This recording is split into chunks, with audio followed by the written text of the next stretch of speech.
ආයුබෝවන් අද අපි කතා කරන්න යන්නේ මේ අභ්‍යවකාශ ආර්ථිකය ගැන.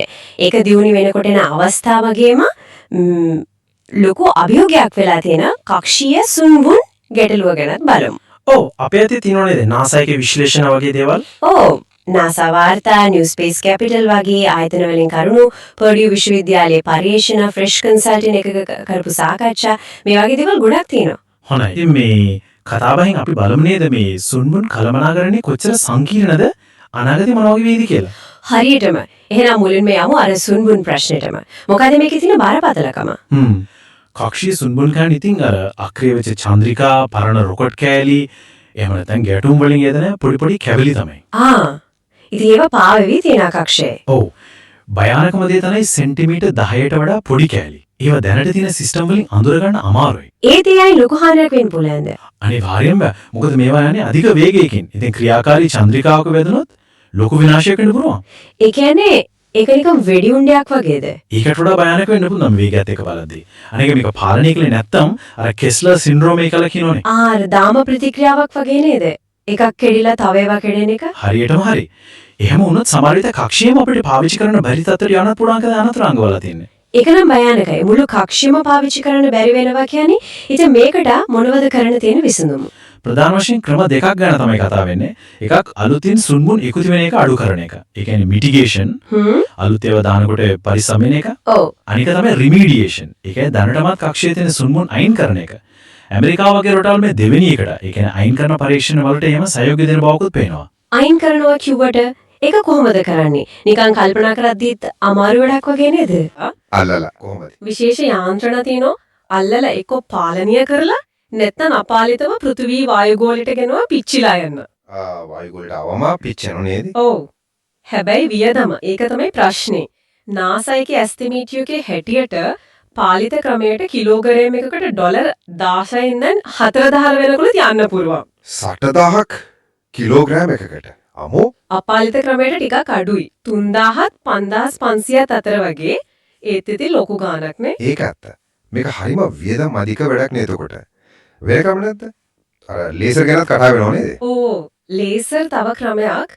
එකක් තමයි JCA just in time collision avoidance. ඒ කියන්නේ ගැටුමක් වෙන්න යද්දි අන්තිම මොහොතේ ලේසරකින් පොඩ්ඩක් තල්ලු කරලා මාර්ගය වෙනස් කරනවා. ගැටුම වළක්වනවා විතරයි. ඒ එකක්. අනිත් එක තමයි ලේසර් වලින්ම කක්ෂිය නිවත් කරන එක.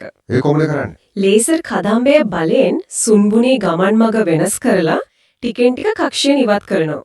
පුදුම දේ තමයි සමහර විශ්ලේෂණ කියනවා පොඩි කෑලි වලට සෙන්ටිමීටර් 1.10 වගේ මේ ක්‍රමයේ යොදාගත්තොත් අවුරුදු 2ක් වගේ ඇතුළත ඒකට යන වියදමට වඩා ලාභයක් ලබන්නත් පුළුවන් කියලා. මොකක්ද? අවුරුදු 2කින් ලාභයක්. ඒ කොහොමද?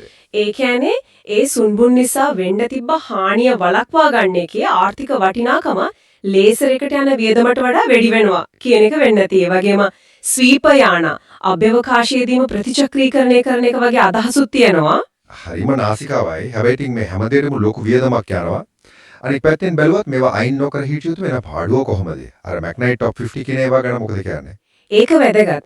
NASA විශ්ලේෂණය කියනවා අර භයානකම සුන්බුන් 50 තියෙනවනේ. ඒවයි වත් කළොත් ඉස්සරහට අවුරුදු 25ක් ඇතුළත වෙන්න තිබ්බ ඩොලර් බිලියන 1.1ක විතර වත්කම් හානි වීමේ අවදානමක් වළක්වන්න පුළුවන්ලු. බිලියන 1.1ක්. ඒතකොට ඉවත් කරන එකේ වියදම සාධාරණීකරණය වෙනවද ඒ විදිහට බැලුවම? ඔව් ආර්ථිකමය වශයෙන් බැලුවොත් එහෙම කියන්න පුළුවන් අක්‍රියතාවයේ වියදම වැඩි වගේ. මේ හැමදේම එක්ක අභ්‍යවකාශ ආර්ථිකේ කොහොමද? ඒක තාම වර්ධනය වෙනවද? අනිවාර්යයෙන්ම අභියෝග තියෙනවා තමයි ඒත් New Space Capital වාර්තාවට අනුව 2023 පළමු කාර්තුවේ වර්ධනයක් තිබිලා මේකට ලොකුම හේතුවක් තමයි අර දියත් කිරීමේ වියදම් අඩුවීම. ඒක කොච්චර විතර අඩු වෙලාද? 2000 අවුරුද්දෙන් නම් බැලුවොත් 9%කටත් වඩා අඩුයිලු.